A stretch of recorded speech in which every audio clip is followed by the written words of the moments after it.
Hey, welcome everybody. I just saw somebody reminded me to hit record. I'm glad I did. Welcome to day 5 of how to make money with email.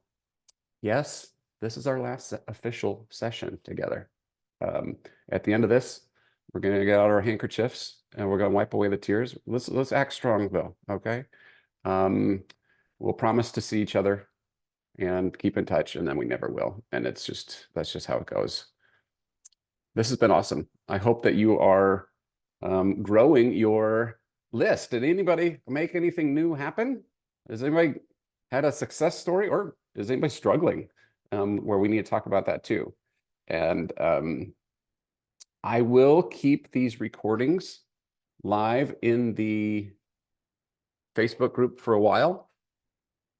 For a while means almost indefinitely because I'm usually too lazy to go turn things off. So it'll probably be in there for a while, but don't let that be one of those things where you're like, I can do this later.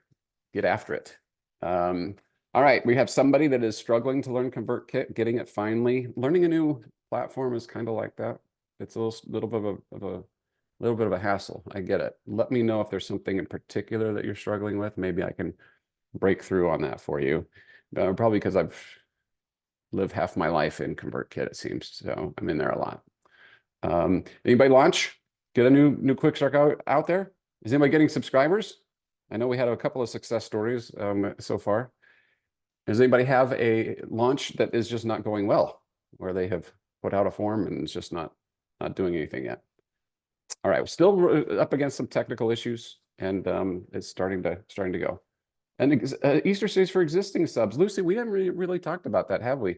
But a quick start guide is also a great tool for your existing subscribers. Now, if I make, let's say, if I'm a food blogger and I make an Easter series with the quick start guide with the intention of it being a lead magnet for new subscribers, do I automatically take my entire list and drop them in it? Not usually. However, there are certain cases where I might. There's also cases where you might just send an email to your existing list and say, hey, I made this thing. It's pretty great. If you want it, it's bonus emails on top of what you'll normally get. Here's how you get into it. And you give them a link, and you can use an automation that automatically adds them to it. My food blogging friends, if you do cookies at Christmas time, 12 days of Christmas cookies is a great excuse to send 12 bonus emails to your install list. Just giving you the heads up. Yeah. All right. Well, some of you are still getting all the tech stuff done, watching the sessions. That's great. Doing some migration. Yeah, those can be a little time consuming. I get it. Let me know if you run into trouble. You're setting the foundation though, and I love that. I love that you're paying attention. I hope that if nothing else, these 5 days have helped you start thinking a little bit deeper about email. Let's recap very quickly what we have talked about. How to grow the list. Okay. If you get nothing else out of this session, out of this mastermind as a whole, I really want you to remember this. Your existing traffic is your best source of list growth. I just spent 45 minutes with one of my clients on an Instagram strategy that's working great. They have a great audience on Instagram. And we're using a lot of these techniques that we're talking about now to just bring them to put this in front of them in front of the Instagram audience, like Ralphie Jacobs in session number 1 that I talked about. And she's getting thousands of email subscribers every month from her Instagram account. Okay. It works almost on every platform. The whole point is, if we're relevant to our audience and we offer them something of value, presto, your list starts to grow. We've learned how to make a lead magnet that's faster. Quick start guides, for example, instead of maybe an ebook that takes a little bit of time and energy to do, whereas you can literally do bullet point lists in plain text if you want in email. I'm not saying you should, but you can, and I have plenty of clients that do, and it works fine. So we've talked about that. We've talked about what to do once they're on your list. I suggest the Forever series for most of my clients. That's a great way to introduce your evergreen, best, greatest hits content. And It doesn't have to end after just a couple of emails. It can be the welcome series that keeps going on and on and on, and you think about the journey for your audience, like I did with 30 emails, 30 weeks for Disney cruisers. Then we talked about seasonal broadcasts. Are you creating a calendar that is related to your solving your subscribers' problems, and not necessarily just working off of your content release schedule? Remember our Super Bowl example? I don't care when the sliders or the salsa was originally published. I just know I need it now. And again, I'm sorry for all my non-foodies, but food is such a prevalent example. It's easy to understand. We have Easter staring us in the face right now. Many people are going to be in the kitchen creating something special for Easter. We've talked about segmentation yesterday. The importance of understanding what problem you can solve for your individual segments. And my favorite segmentation technique is to do it up front. We find out who the people are that are interested in backpacking versus camping, crochet versus sewing versus macrame. Over these 5 days, I've not learned what macrame is, but I'm still going to keep saying that word because I think it's a fun word. I think it's one of my favorite words now. I think it's pumpernickel and macrame. I think those are my two favorite words.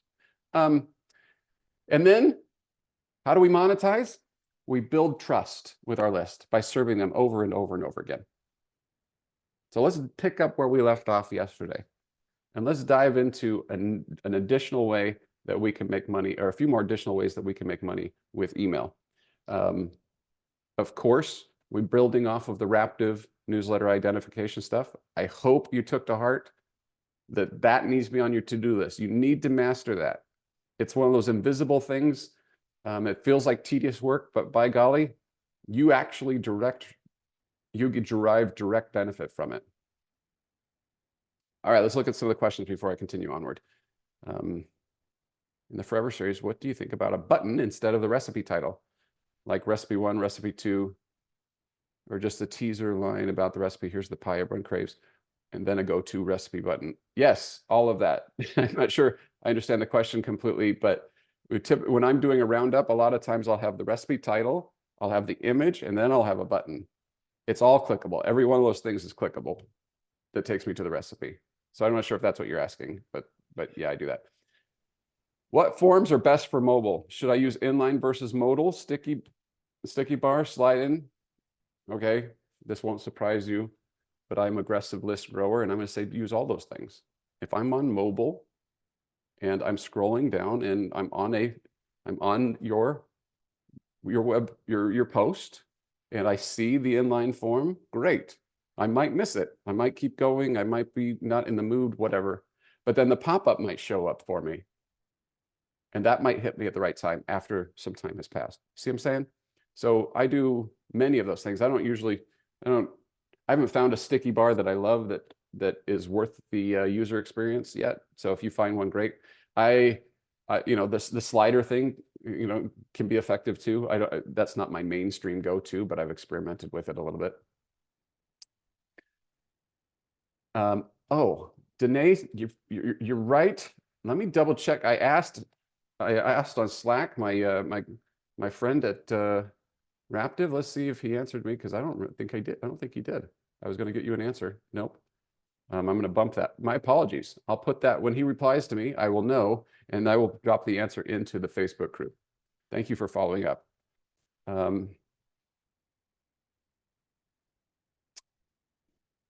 Yeah, a lot of people ask me that question. How can you change the location of an inline form on your site? That's getting a little technical, Melissa.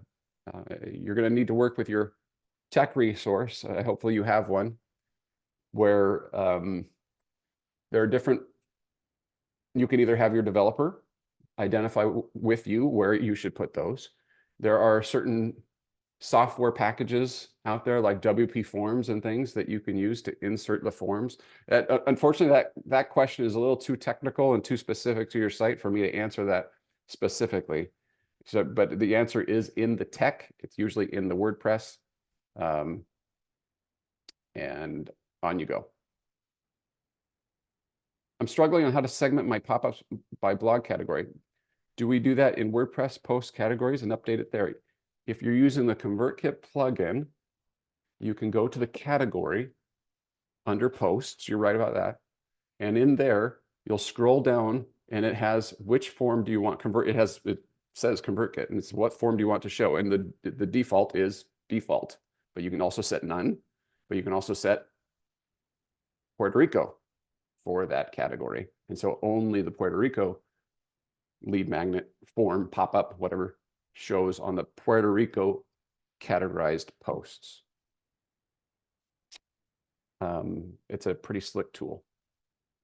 Great questions, everybody. All right, keep them coming. In the meantime, I'm going to get going with the prepared remarks. Let's talk about an underserved,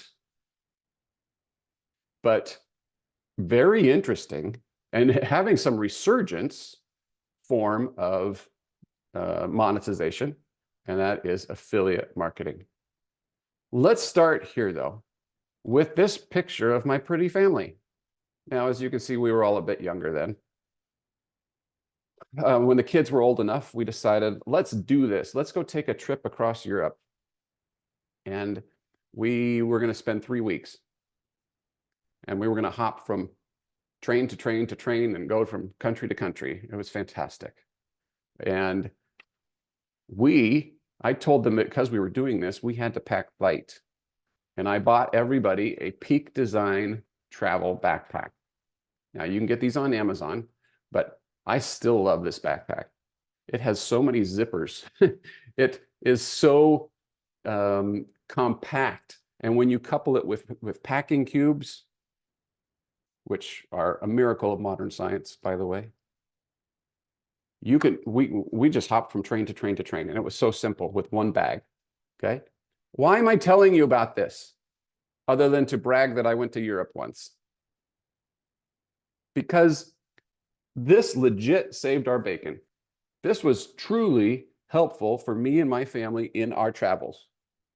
I know that Joe and Rosemary and Olivia and all the other travel experts on here who are with me, and that you have a method. If you travel frequently, Manali's with me on the packing cubes, you probably have your brand, your technique.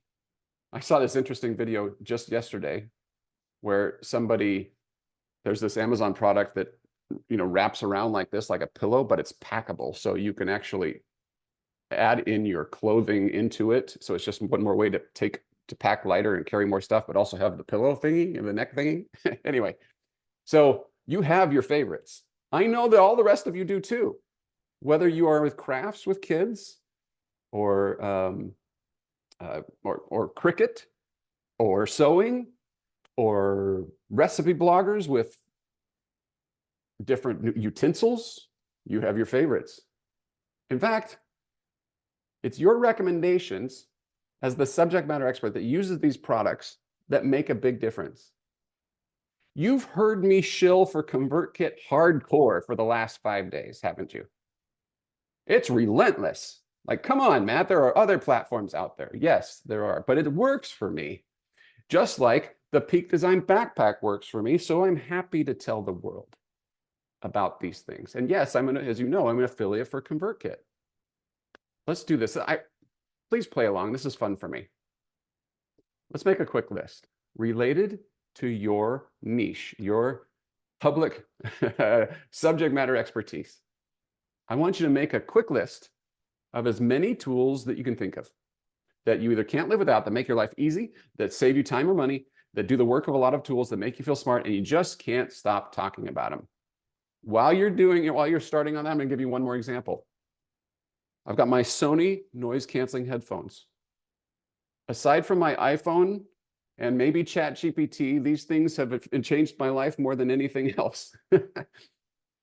For travel, cross-Atlantic, boom, I go like this. I don't hear those screaming kids. I don't hear them at all. What screaming kids? At work, here at home, the home office, my wife is talking to me from the other room. I can't hear a darn thing she's saying. I love these. These are fantastic. No, I love hearing from my wife. Don't get me wrong. All right, let's go. Ange is off to a good start. Yeah, I need more than that, Ange. Come on. What kind of crock pot? You have is it the crock pot brand? What about the accessories? What slow cooker, Lucy? What air fryer? I need specifics. I know you have them. Danae, do I have a list of affiliates that I can share? You're going to naturally run into those with the products that you naturally use. That's my whole point. All right, Amy's into it. Brittany, thank you. You're just good start. Amy's got it here. All right, keep it coming. So Amy is our gardening expert, right? Am I right, Amy? I assume so, because you've got a Cobra head weeder. That is very specific. It's awesome Why do you love the Cobra head weeder?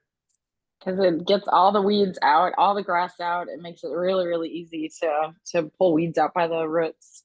It's awesome. Okay, it's the Cobra head weeder is better than all the other weeders on the market. And the Hori All Hori the other knife. weeders I've tried, yep. And the same with that. That's just multifunctional. You can dig holes with it. You can cut open bags with it. You just one tool. You can repot plants with it. It's also that one's great too. And we've got precision. We've got the Fiskars pruners. We've got neem oil, fish emulsion, which is not in the range of macrame in terms of my favorite words. That's great. Amy, did you hear how excited Amy was about those things?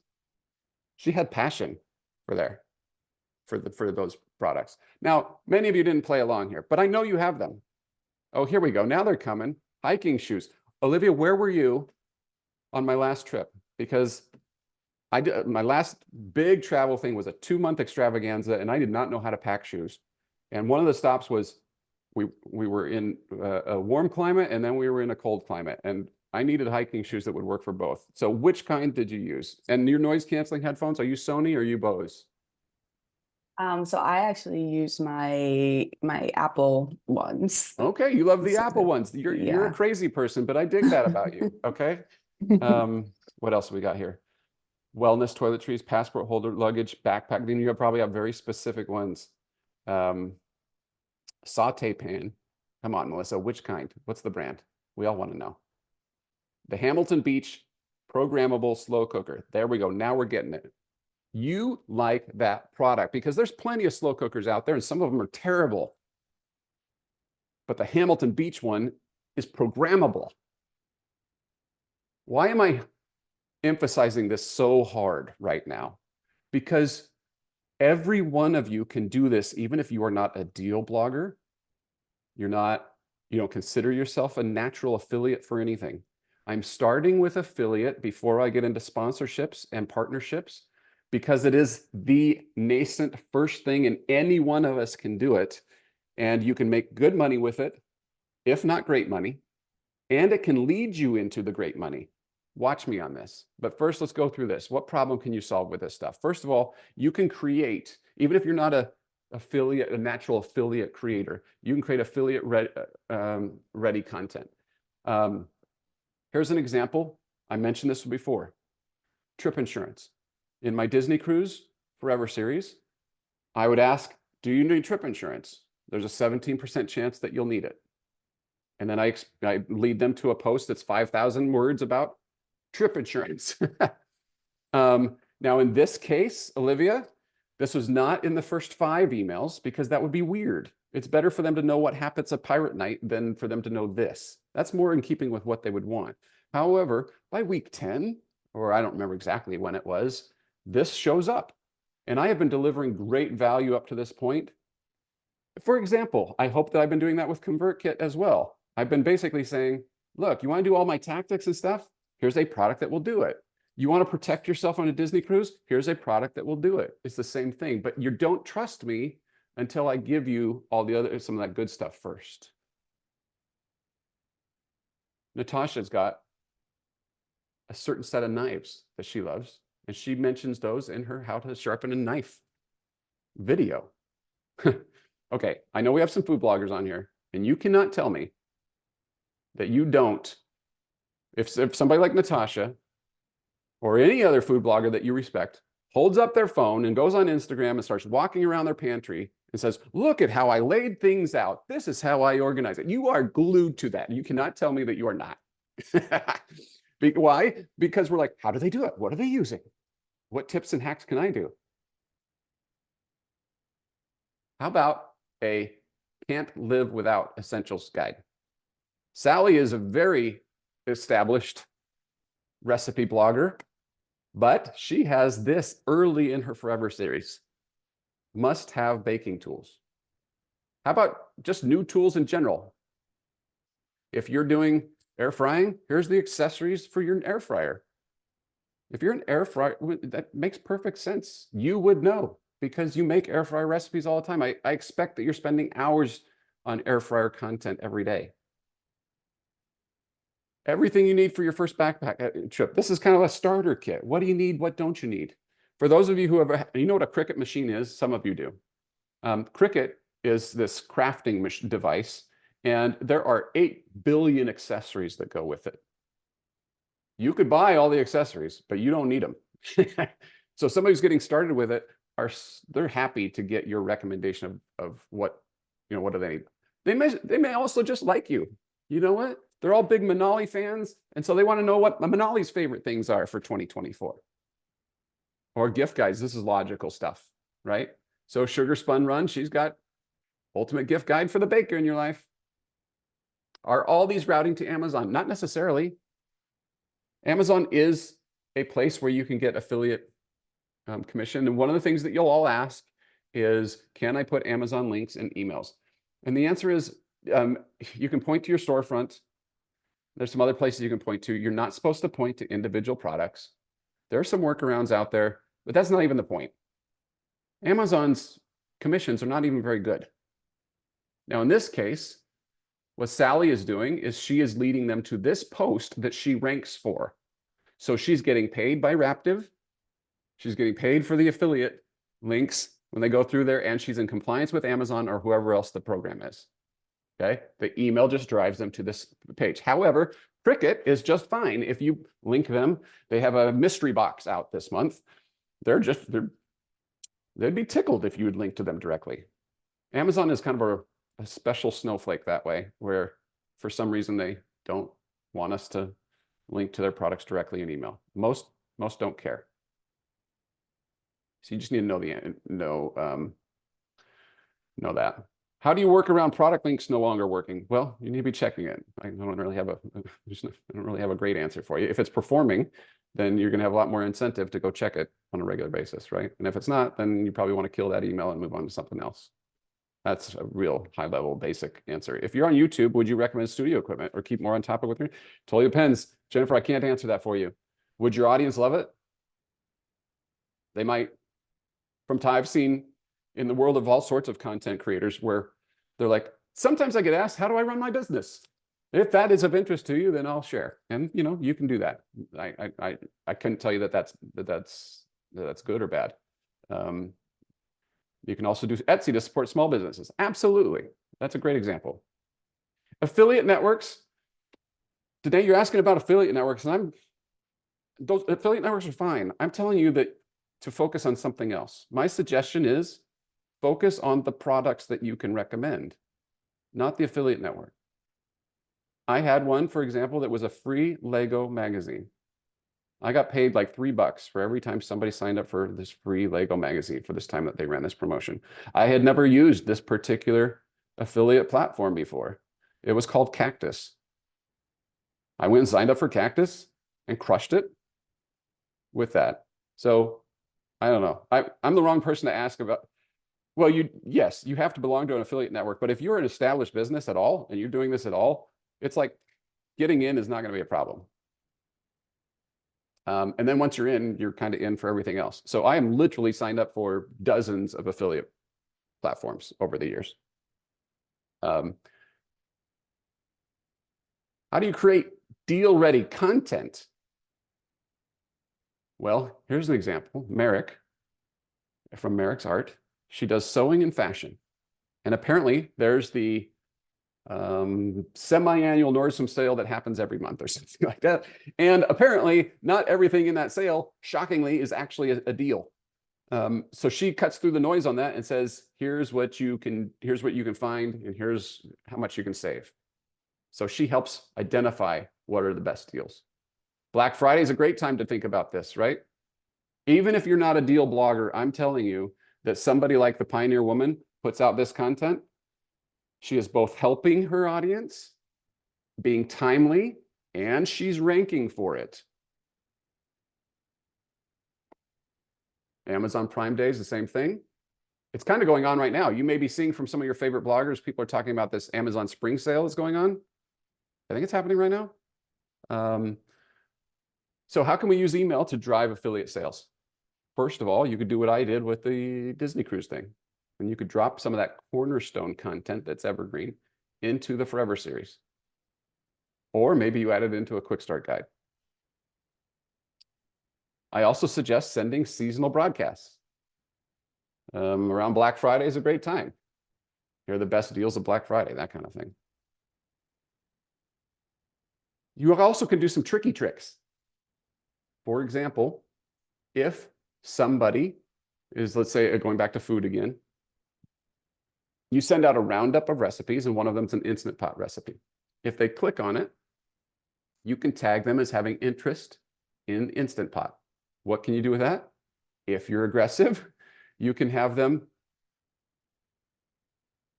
be added to a sequence that talks about Instant Pot recipes and your favorite Instant Pot accessories, right? You can start thinking through the journey for people.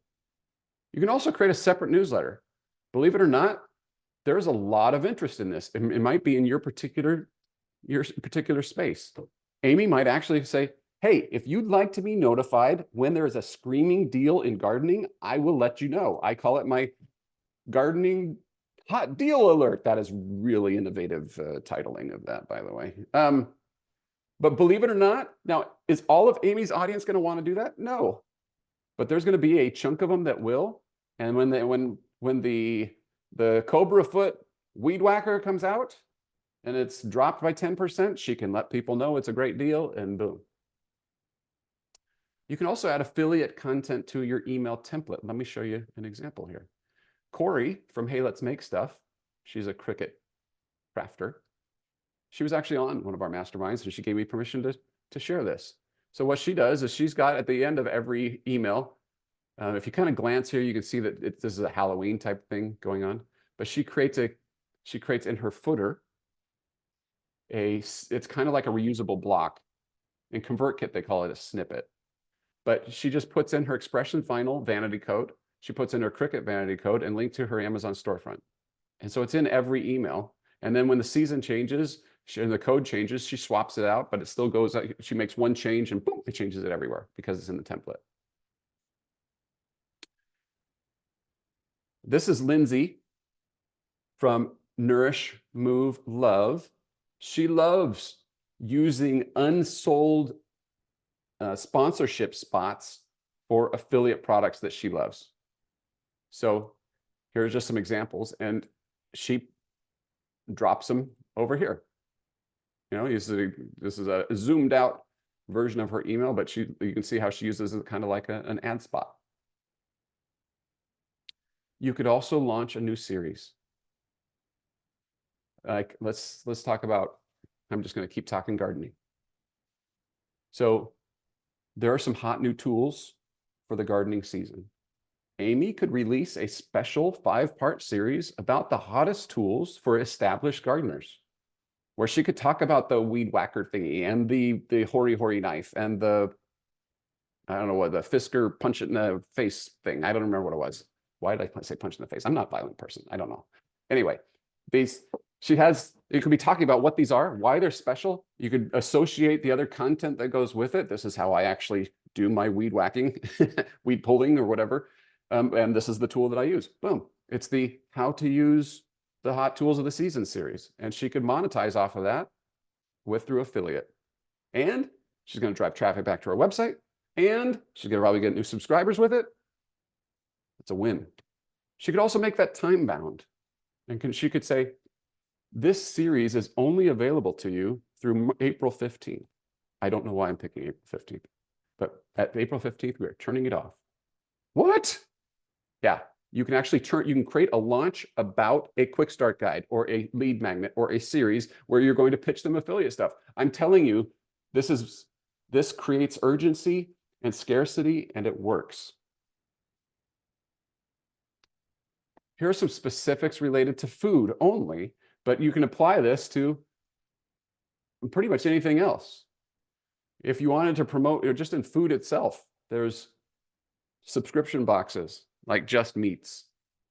I have a client that just crushed it, made $1,500 off of 3 emails that she sent where she talked about how she uses Just Meats as part of her, along with these chicken recipes. So she gets the chicken from Just Meats and she really likes it for all these reasons, blah, blah, blah, blah, blah.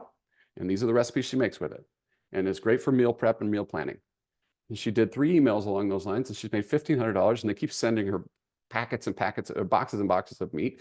And on top of that, she's going to get commission off of everybody who subscribes. So it's ongoing commission. Tools like a weed whacker or individual products. There's apps in the space. In travel, there's plenty of apps where you can make money. Heck, the Going used to be Scott's newsletter will pay you. By the way, if you're on Going, I don't know if you saw it, but there was a killer deal at a mistake fare to Iceland. So if anybody can get to the Detroit airport, wants to go to Iceland between May and August, excuse me, let me know. I'll send you what I know. I can't take advantage of it, but it sounded awesome. You can promote each other. Some of you have products. Figure out how to promote each other. Okay, that's affiliate. A couple of notes about Black Friday. I know we're a long ways away from it, but I don't have a slide on this. But related to Black Friday, you can send more emails at that time of year than you might other times. Also, don't be cute with your subject lines. What do I mean by that? The inbox is so full at that time of competing stuff. You want to say something like the best gardening tools of Black Friday, the best gardening deals of Black Friday, 10 best gardening deals of Black Friday. Get on the nose. Don't be cute because people are doing bulk deletes. They need to see that subject line and it needs to hit them. All right. So you really got to work on your subject lines during Black Friday. One of my favorite subject lines, works for Black Friday, but works for everything else. This is totally, I'm on a tangent now. Okay. But my favorite subject line of all time is, did you miss it? Write that down and try it this week. Did you miss it? It works for, did you miss it? The recipes, my most viral recipes of the whole year. Did you miss it?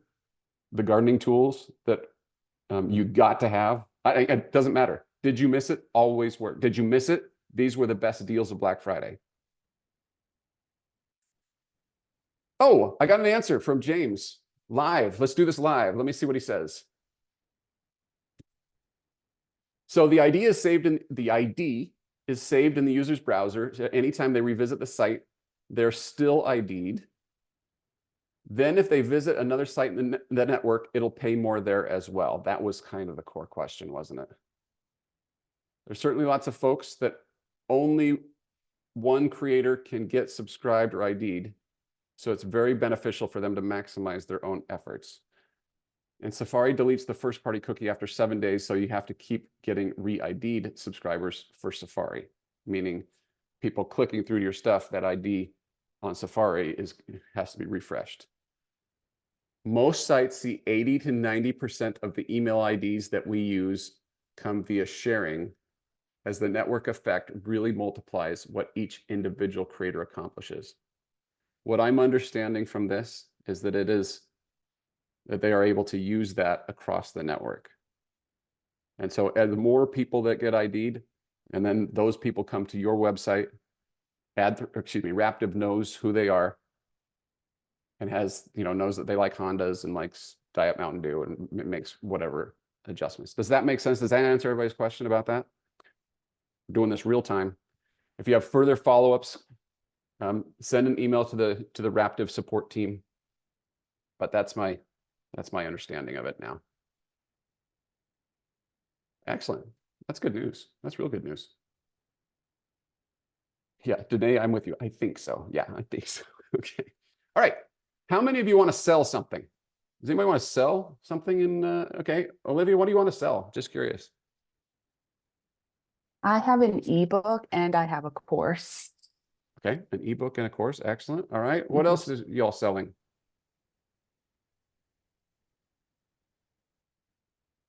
Nobody? Anybody think about selling something down the road? I'd like to make some ebooks. Okay. I have printable shop. Okay, so you've already got a whole shop of stuff. And then Gardening Lady has a course and some ebooks. All right.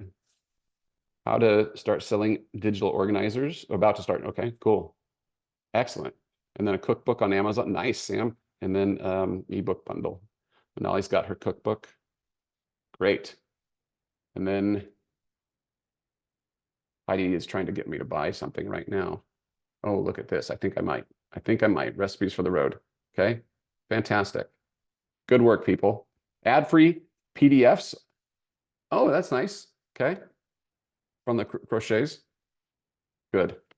And I have an old couch that I'm trying to sell. So there's that. So if you have a product, well, first of all, you've heard right there a bunch of things that you could sell, from actual physical products to digital products, community-based things to courses. You know, I've got a course that I sell, video series. We've got plenty of people that have done lots of stuff.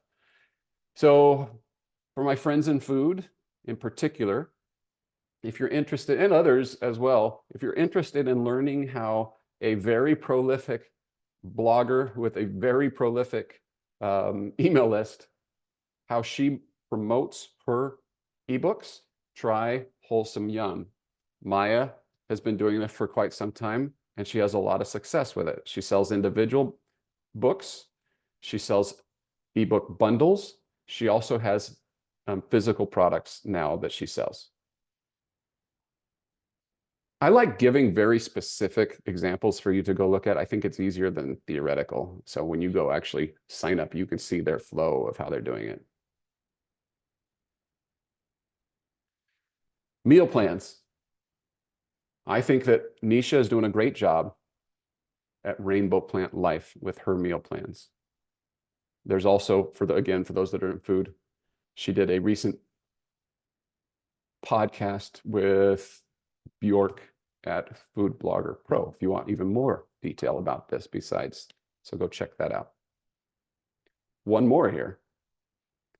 Lazy Day Cooking Club.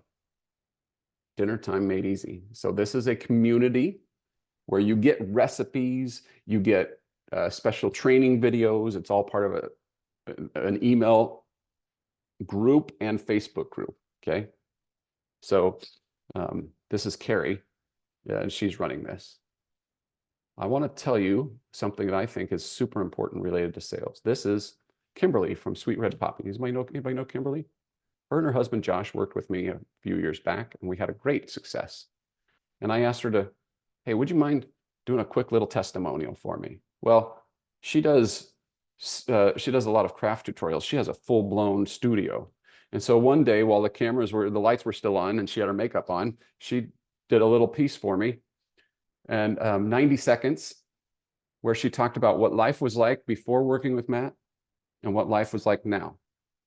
And she said specifically that by using my techniques and the things that I taught her, she has made hundreds of thousands of dollars that she would not have tapped into. I cannot pay for that. Why? Because you know Kimberly, you don't know me.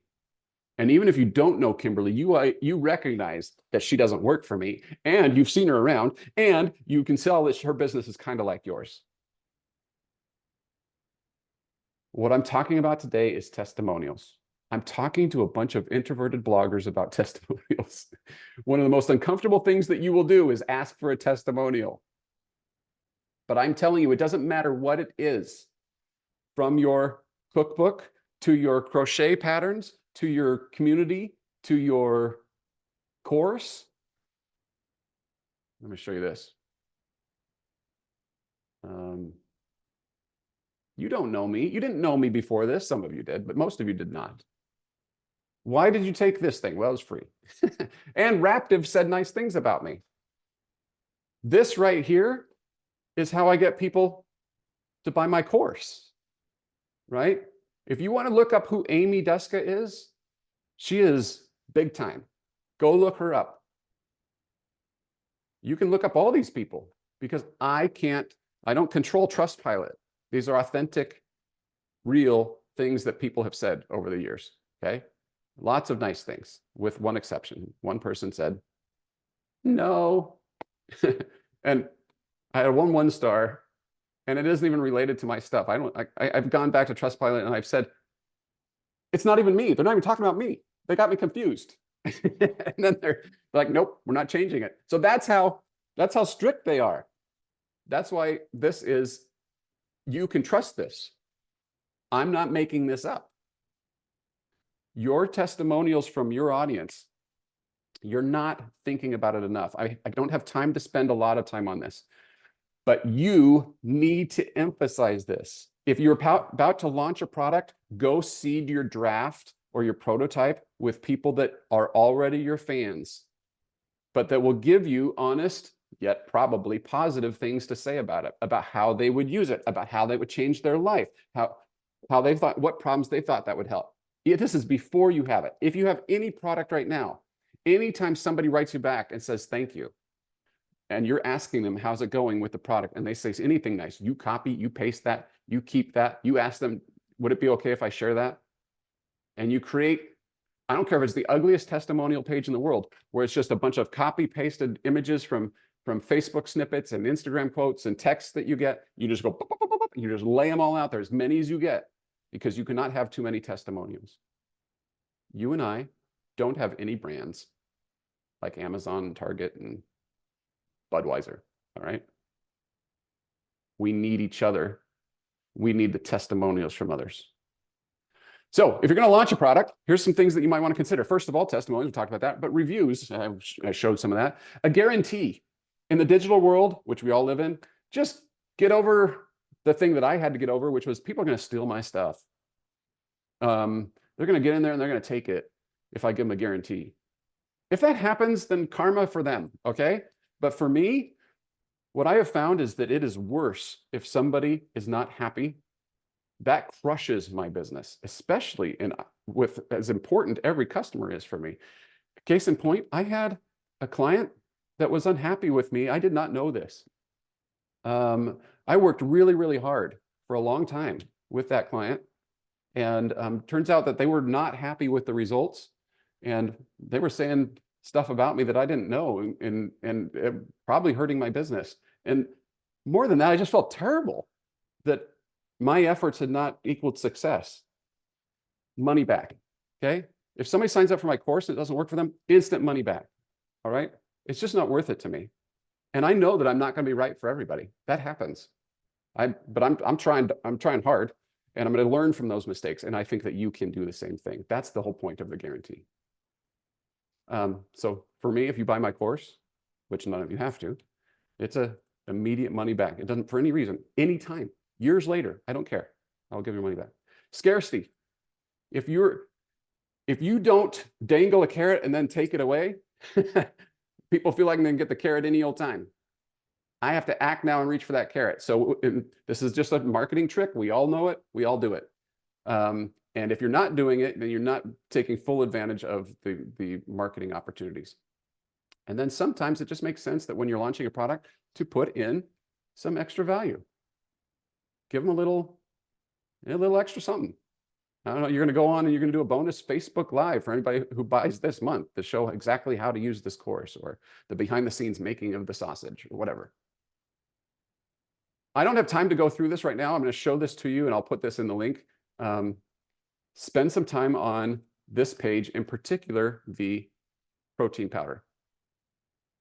If you want, my guess is that most of you are not, marketing is not your number one thing. It's not something that you were trained to do. You don't have a ton of experience. Go borrow these people's experience. Okay, look at all the elements here. So many reviews. Reviews are everywhere. Real people saying things. Guess what they're doing? They are featuring protein powder. When you're buying protein powder, what's the number one thing you care about? Taste. So they hammer this. It's got all these other good things about it, but they hammer the taste. The taste is great. How does it taste so good? Go through this post and it's all about the taste. No weird aftertaste. Satisfies your sweet tooth. On and on. Tastes like brownie butter. Learn from this. Testimonials from real looking people. Oh, look, there's a guarantee. Answer every question you can ever think of to ask that might ever be asked. Just answer it. And then give as many reviews as you possibly can. All right? This goes on and on and on. 7,500 of them. I don't know what more they can do. They are really working hard at it. So hopefully that helps one of you as you're building out your sales stuff. Many times you're looking at a sales funnel that's something like this. This is what I'm sharing here is these, you know, you don't have to use this or all of these, but you see this all the time and there's a reason for it. So your typical email funnel might start with, hey, what's your biggest struggle with getting, you know, critters out of the garden? Or what's your biggest struggle with gardening? I mean, maybe that's what it is. So you get a bunch of answers back. And then on launch day, shortly thereafter, I heard you. Yes. Keeping critters out of your garden and having a thriving, healthy vegetables is the biggest challenge that we all face. That's why I've released such and such product. And then you give a long form description of the offer. That is different than the Matt Mullen real super short email. Okay. Give them the big, long thing. And assuming that they're never going to click through or do anything else, you just do your best here. Now, these next 3 emails, you don't have to send all of these. But if you're going to send multiple emails, I recommend these. One of them should be a focus on the main feature, like with the protein powder, the taste. In my case, my email course does all sorts of things, but you know what everybody cares about? List growth. So I focus on list growth, even though it's got all this other stuff in it. And then send another email that just has testimonials. You could also send another email that overcomes every possible objection that you can think of. And then the last day is the most important. I've got 3 emails here. I'm not saying you have to do all 3, but you could. 1 in the morning, 1 6 hours before it ends, 1 an hour before it ends. And then this will make some of you cringe. But the next day, extend it. Yep, we heard you. Not everybody was able to get in on this sale like they wanted, so we've decided to open it up for 1 last day. And you'll get another 10 to 15% of sales when you do that. Okay? Now, I know that looks like a lot of emails. It is a lot of emails. First of all, you don't have to send all of those, but you could. Depends on your product, depends on your audience and how aggressive you are and how important this is. But also this right here. Allow people to opt out. In every one of those emails, you say something like, if you're absolutely sure you don't need Amy's whiz-bang guide to gardening, now click here to mute any future emails about this promotion. And then you just exclude those people that click that tag from every email in that sales funnel. Where does the sales funnel fit with the start guide? Forever. This could be completely separate. Your quick start guide serves the purpose of getting a new subscriber, right? Your forever series, you're serving that audience on and on and on with all your great travel tips and so forth. These are typically time-bound broadcasts. We're doing a big sales week. This is Puerto Rico week, and we're focusing on it for these reasons. And so these are bonus emails, or you pause your broadcast, or you pause the forever series while you're doing this. Usually it's separate and apart. For those of you who are unfamiliar with marketing, create a promo calendar. So you can't, if you just haphazardly throw promotions out, you will reap what you sow. If you strategically think this through, and I don't care how big or small your product is, this is the simplest way to do it. Take a calendar, or take a piece of paper, write down every month of the year and ask yourself, which of those months does it make sense to promote this thing? How would I promote it? How would I make that promotion end? Like a Black Friday sale might be about price. I don't recommend doing price very often. But another promotion might be we launched a new product, or that this product is going to go away. Like in Rick Steves' case, the Germany guidebook is going away at the end of 2023. You need the 2020. He's going to have a 2024 one right around the corner, but he's end of lifing the 2023. You might do a partnership and say, hey, Lucy, how about you and I hook up and put I'll take your ebook and put it in with my thing, and then you can have mine and put it in your launch, that kind of stuff. Or maybe you just change the theme. For example, I can take this theme of this whole course, and I could do it just for travel, just for crafts, just for Instagrammers. And then I just cater different parts of it slightly different for that audience. Presto, I've got a different product. Okay. Make a promotional calendar. All right. I'm going to move past selling a product. As you can see, remember yesterday I said there are not just, there's not usually like a turn the switch on and start making money. This requires some work. This requires investment in the same way that you have invested in creating content. But I hope you can start to see that if you build some of these things into your systems, they will start the wheel will start to turn, and you'll get more and more traction. You'll get better and better at it. And email is simply a function, a vehicle for driving those results. Let's talk about sponsorships. Let's talk about ads. The money is quite literally in the email, okay? Today, more than ever that I've ever seen, there are more options for people to do ads in newsletters or to get an arrangement with a brand for them to sponsor your newsletter. If you're just getting started with this, you kind of have to prove it a little bit. First of all, you need to have a list of some decent size. You need to understand your demographics. I've got that down here too. Maybe make a media kit. Put a link at the bottom that says sponsor this newsletter, all right? This right here though, is you may have to think through what does your newsletter look like and how could I showcase an ad? Currently, the best performing ads are the ones that have like your content in editorial style, slightly different than how I was showing you the quick start guides, right? Or the recipe roundups, because those are more of a, I'm going to glance and I'm going to skim through those and see what's interesting to me. A more editorial style is kind of the old school way of doing it a little bit more, where you write a lot more prose, and then so they've really got to read and concentrate, and then when they skim and see the ad stands out more. So create an advertorial. I'm going to steal that, Lucy. So you create this template and fill that ad space with something, anything, so that you start, number one, getting your list accustomed to seeing those in there, which, by the way, some people are really worried about this. I was at the beginning.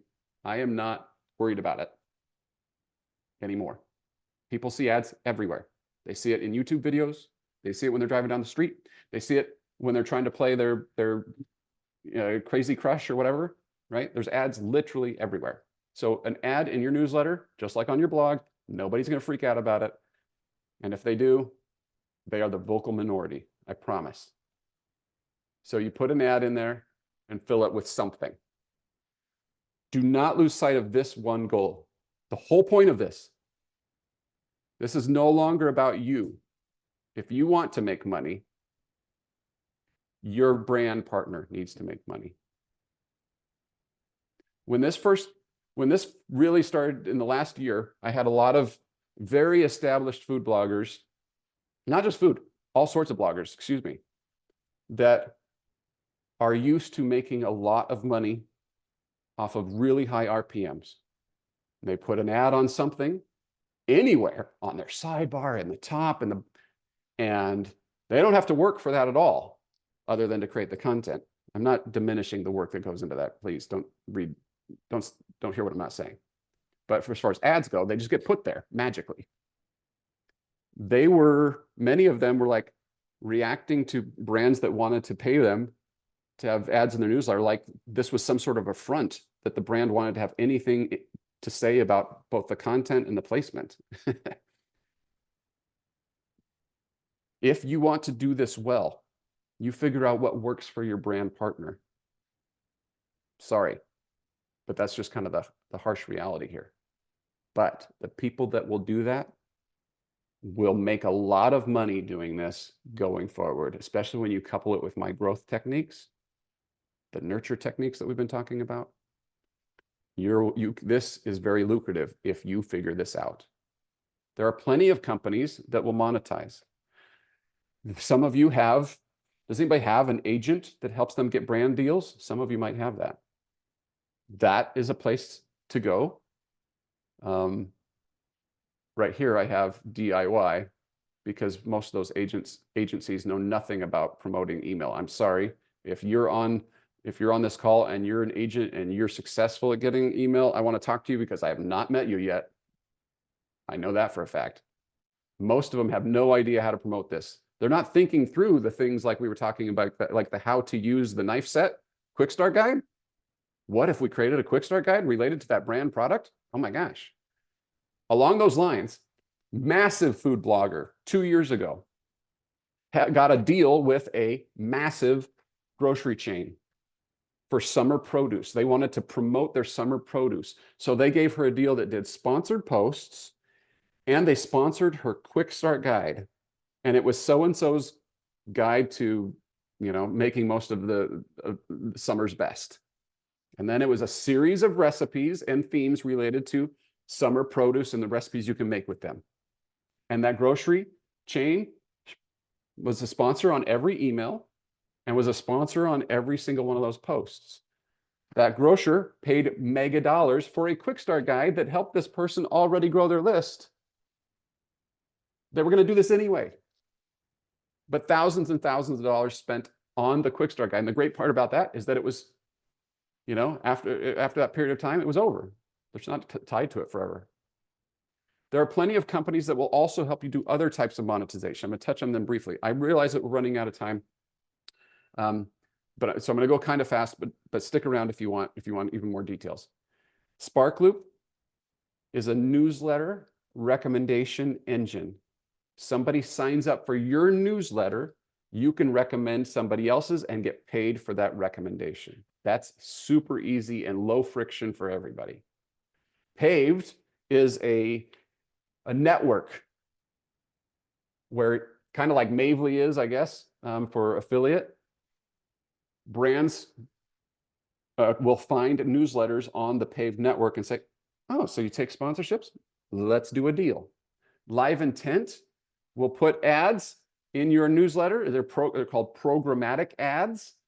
They're not direct sponsorships. So it could be run of site stuff.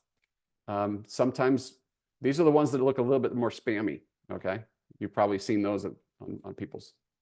Beehive, Substack, and ConvertKit are all companies that are trying and are offering some sort of ads in newsletters. Do I have any ConvertKit clients that received invites this week for their ad network? Because there were a bunch of invites that went out. They did a big beta. Amy, okay. I'll show that to you real quick. Here's the difference here on programmatic. Might look like this, where you're on Love and Lemon's newsletter, and then let me make that a little bit bigger. I don't know if this helps at all. Does that help? And then the ad shows up there. Just so happens to be Wild Grain. Could have been anything. But over here, Wild Grain paid Sugary Sweets to have a big insertion. All right. So that's the difference of programmatic versus direct. Programmatic does not pay very much, as you might imagine. Direct does, because these deals are negotiated one at a time, basically. I mentioned this. Editorial format does better than recipe list. So down here, here's a LMNT ad in the midst of a recipe newsletter. Let me show you real fast. Let me bring this in. You might be interested in seeing what this looks like in ConvertKit. I won't spend too much time on this, but some people have asked this question. I'll just do a blank broadcast in this account. All right, so here I've got a fake account. Hi there, whatever. I can type ad and it'll insert this ad here at this spot. I can have as many as I want. I can leave them out. I can put an ad like that in the template. And then I can go on with my content. I could have another ad, right? So it's up to you on where you put these programmatic ads if you're using the ConvertKit programmatic ad dealio. So Sam, you probably have had similar experience there, something like that. So other tricks with this is that, like I mentioned very briefly, you could put it in your templates so that it's always at the top and always at the footer, and then you have your content in the middle. So anyway, just thought one of you might be interested in that. If you're doing sponsored posts that you have established with somebody, don't be afraid to offer email as the upsell. And assign your email list of value. If you've not done this, you need to do it. And I can't tell you how much it's going to be. Sorry. You just kind of have to go like this and take a stab at it. It's one of those things, start low until, and keep pushing the price up until somebody says no. That's the best I can tell you. Just remember that people that are coming in for your newsletters are highly targeted. And you're pushing content to a highly targeted audience instead of just hoping that they land on your website.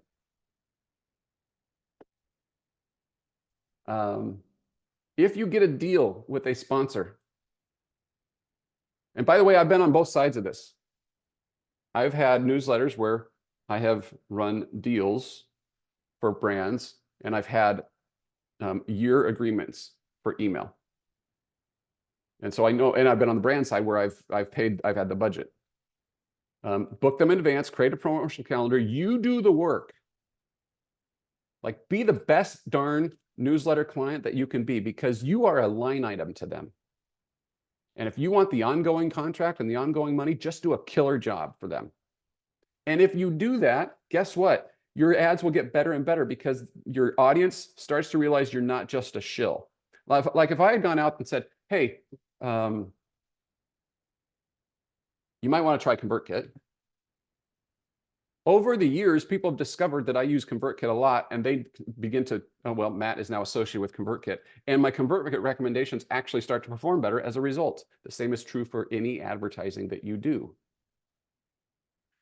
You could also combine your affiliate and your sponsorships together. So you start with affiliate partnership, get some results, and then go negotiate with their brand manager. Lastly, be organized when you're doing this. As I mentioned, don't rely on agents or management companies to do this real well for you. They just don't. That's foreign to them.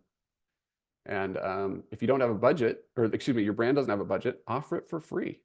If you believe that your stuff can crush it for them, and this works well for small companies and small audience creators, okay?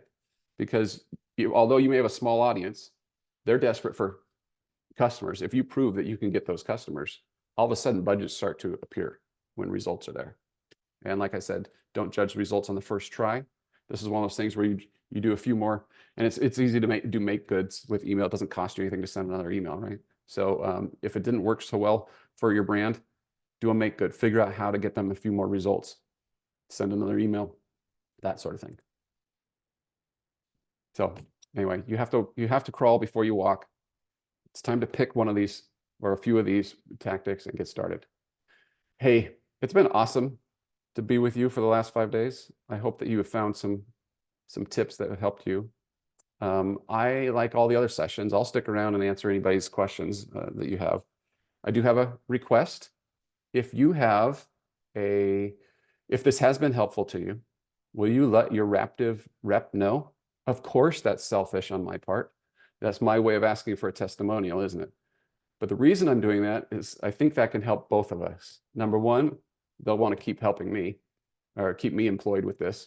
But number two, it shows them that their dollars being spent on these sorts of things are useful. So whatever the next whiz bang thing is that you're wanting to learn, they might go invest in that expert and do this again for you. All right. The Facebook group will be open for quite some time. I usually get notified if somebody asks a question there, so feel free to ask questions there and help each other out in there too. And you all are awesome. Congratulations on the good work that you've done so far. Let's get out there and make it happen. Somebody asked another question. You posted. Okay, here it is, Amy. Let me drop this into the chat. Let me know if you don't get this, okay? Excellent. If you have a question, go ahead and unmute. And otherwise, I look forward to seeing you maybe at a Raptive event.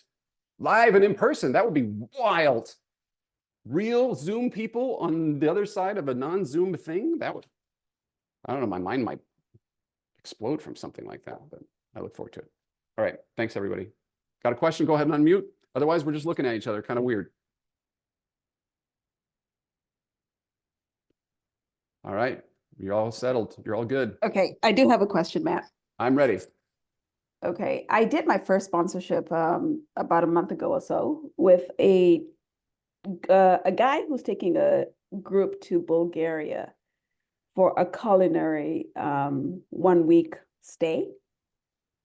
And we did the whole email and I charged him, and it's not been very successful. It's actually not been successful. Okay. And I don't know whether it's number one, the destination. Number two, the trip is in June, so there could be some dates maybe that didn't work. But I'm really struggling. I like your point about the make good, but I don't know if sending another email will make a difference. Yeah. Well, so it could be that it's just a stinker of a product, or there's Yes. a mismatch, right? Right. Yeah, that's tricky. So just to be clear, you're using your email to promote his sponsored group. And also including his trip in the Bulgaria content that I have. Okay. Yeah, Well, that's going to have a so those two longer things. play, right? Yeah, And I think if I were you, I would probably focus on that. If it's Okay. not going well, meaning he's Yeah. not seeing immediate signups for his group, yeah, because it is highly targeted. Somebody's going to Bulgaria Yeah. and you have given him that spot, and those Bulgarian posts are getting Mhm. X amount of views every month.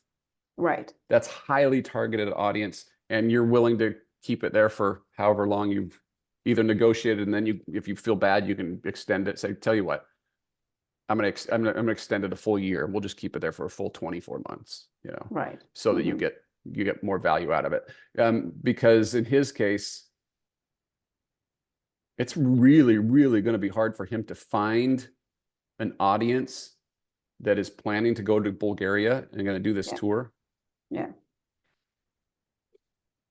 I'm sure there are Facebook audiences and things that he could do and put in play there, but my guess is that he was taking a little bit of a gamble as well to see, could this work?